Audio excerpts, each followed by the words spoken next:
ফিলিস্তিনের গাজা উপত্যকায় যখন ইতিহাসের অন্যতম নৃশংস দখলদার ইসরায়েল, তখন চারদিক জুড়ে নীরবতা। পশ্চিমা শক্তিগুলো যেন চোখ বন্ধ করে রেখেছে।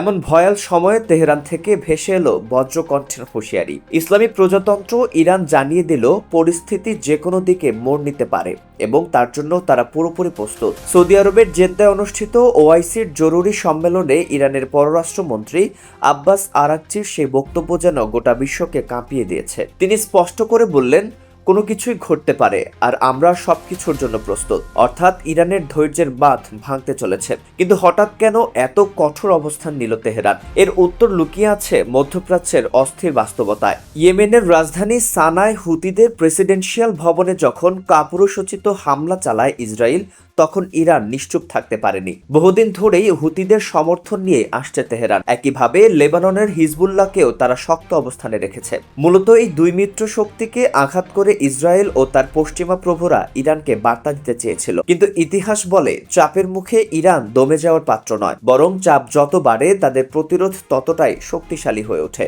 আরাকচি লেবাননের প্রসঙ্গ তুললেন স্পষ্ট ভাষায়। জানালেন, তারা কারো অভ্যন্তরীণ বিষয়ে হস্তক্ষেপ চান না, তবে অন্যায় হলে চুপ করে বসে থাকবেন না। তার মানে বার্তাটা একেবারেই পরিষ্কার। মিত্রদের উপর আঘাত এলে ইরান সর্বশক্তি দিয়ে পাল্টা জবাব দেবে। এর পেছনে আছে অতীত অভিজ্ঞতা আর সামরিক সক্ষমতার বাস্তবতা। তিনি স্মরণ করিয়ে দিলেন সেই 12 দিনের সংঘাতের কথা, যখন ইসরায়েল আর আমেরিকা একজোট হয়েও ইরানকে দমাতে ব্যর্থ হয়েছিল। তাদের দাবি ছিল 48 ঘন্টার মধ্যে ইরানকে শেষ করে দেবে, কিন্তু বাস্তবে তারা উল্টো ইরানের পাল্টা আঘাতে নাস্তানাবুদ হয়েছিল। শেষে বাধ্য হয়েছিল যুদ্ধবিরতিতে আসতে।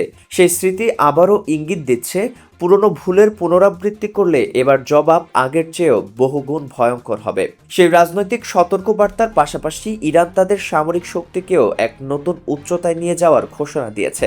দেশটির সেনাপ্রধান মেজর জেনারেল আমির হাতেমি স্পষ্ট জানিয়ে দিয়েছেন, একটি দেশের স্বাধীনতা ও অখণ্ডতা রক্ষার মূল ভরসা শক্তিশালী সেনাবাহিনী। তার মতে, শুধু আধুনিক অস্ত্র নয়, বরং সেনাদের মনোবল, স্বাস্থ্য এবং প্রস্তুতিই প্রতীক্ষার আসল মেরুদণ্ড।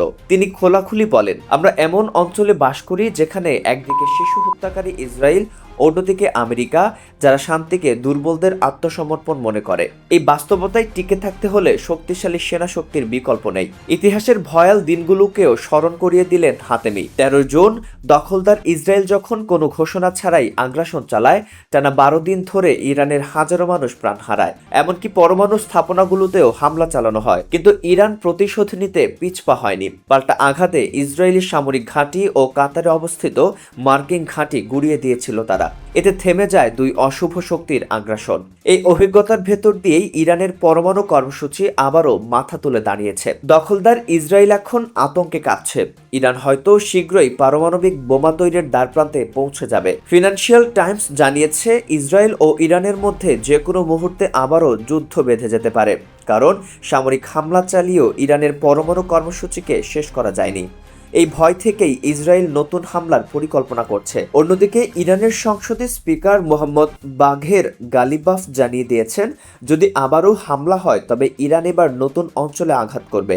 তার ইঙ্গিত যে পশ্চিমা ভূখণ্ডের দিকে, তা স্পষ্ট। ফলে দুই পক্ষের পাল্টাপাল্টি হুঁশিয়ারিতে মধ্যপ্রাচ্যের আকাশে যুদ্ধের দামামা আগের যে কোনো সময়ের চেয়ে জোরালোভাবে বাঁচতে শুরু করেছে।